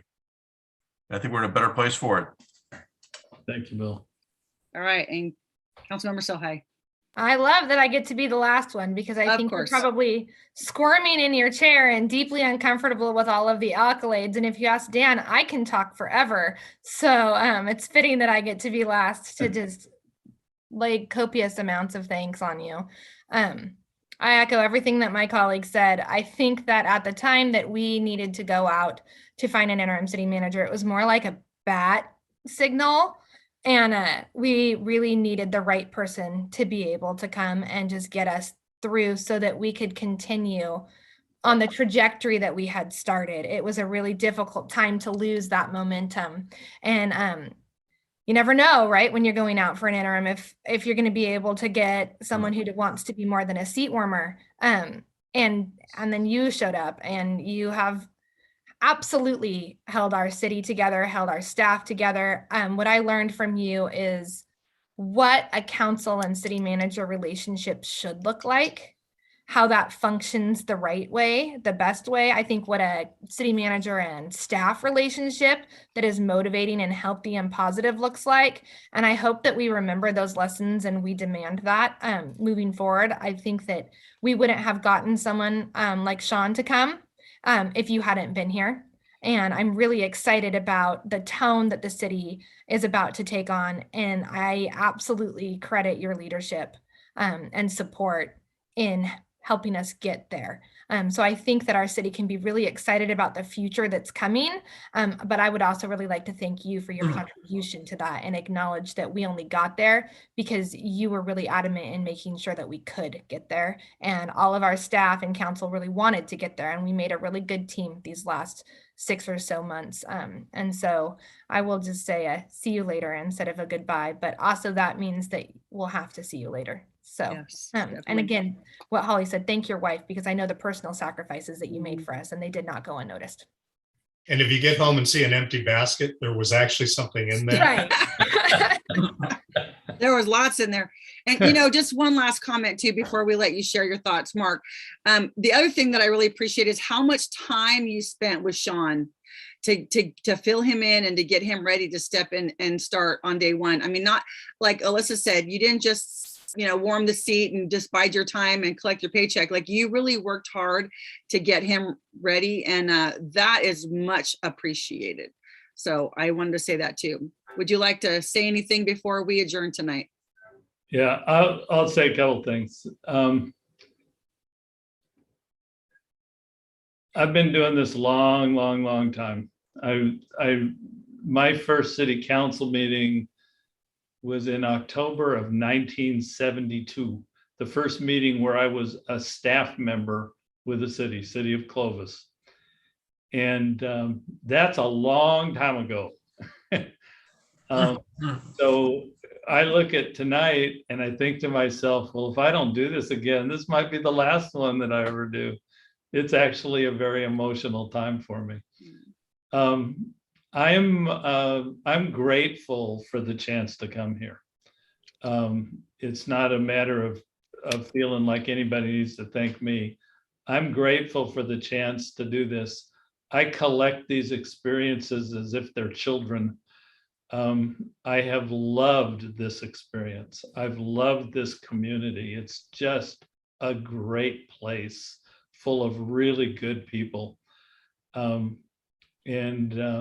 do it again tomorrow. I mean, the 33 trips from Fresno in 36 weeks, I wouldn't look forward to that, but I would do this experience again tomorrow. You've made such a good hire in Sean. You're going to be so happy with him, and he's going to be so happy with you. I can't wait to see the good things that happen here. The management challenges in this city, while substantial, are exciting to be part of. And I know that Sean's going to do a great job. And, for me, discovering Sean through that process was a reward too. I'm so glad to know there's people like him in my profession who are coming along. And I have got to thank the people on the staff that have been so welcoming to me. Being an interim is a weird thing. You're an interloper. You're somebody that comes in. Inevitably, I'm going to tell people that they didn't do things the way that I think they ought to have done them. What a welcoming kind of thing for this interloper to do. But that's just part of the gig, and it happens. But I got to work with such great people here. Christine, thank you for what you've been in support and work in this community. I mean, a woman who goes out into the community and becomes part of it in so many ways. Mm-hmm. Gwen Scanlon, who is the best city clerk I've ever worked with. I mean, just absolutely phenomenal. Jen Reiling is right and left arm, I mean, she takes care of us. She does such a great job, and she cares so much about the employees in this community. I've got to work with all of these phenomenal people, all the people on this floor, all the people on the other floors. I got to be a department head several times in the last 6 months, and got to work with all of those staffs. And some of those staffs are really under the gun. They're really day in and day out doing so much, and they work so diligently. And I thank all the department heads. I thank all of those staff people that I've had such a good time working with. Some of the people that fly under the radar screen, I've been trying to figure out this week, how do I say thank you to people like Angela Frost and Scott Boynton in Public Works, where we lost our director, and they stepped up and they took on so many extra duties without anybody giving them anything for doing it. And there's people like that all over the organization. So great opportunity for me. Absolutely would do it again. I truly believe, I've said this before, I've said this is one of the best councils I've worked with, and I've worked with a lot of councils. This might be the best council I've worked with. I mean, on top of the fact, and look, I'm walking out the door tomorrow. I get nothing out of this, right? You're the brightest group of people that I've worked with on council in a long, long time. And you know how to disagree with each other. And I'm so grateful to work with a group of people that know how to disagree. In this world, we got to figure that talent out. That's a missing talent. And the fact that you can role model that and do what you do, I can't wait until the world comes back to meetings so they can see you in action, if no other reason, because good local government, good local democracy, that's what the nation's built on. So Anyway, thank you for the opportunity. I'm sorry I talked so long, No. and I will miss you, and I will see you. Yes, see you. We will miss you. We'll miss you. All right, well, if there's nothing else. It is 7:57 and we are adjourned. Thanks, Mark. Thank you. Thank you. Safe travels back, Mark. Hey, goodbye, Mark. Thank you. All right. Good night, everybody. Go, everyone.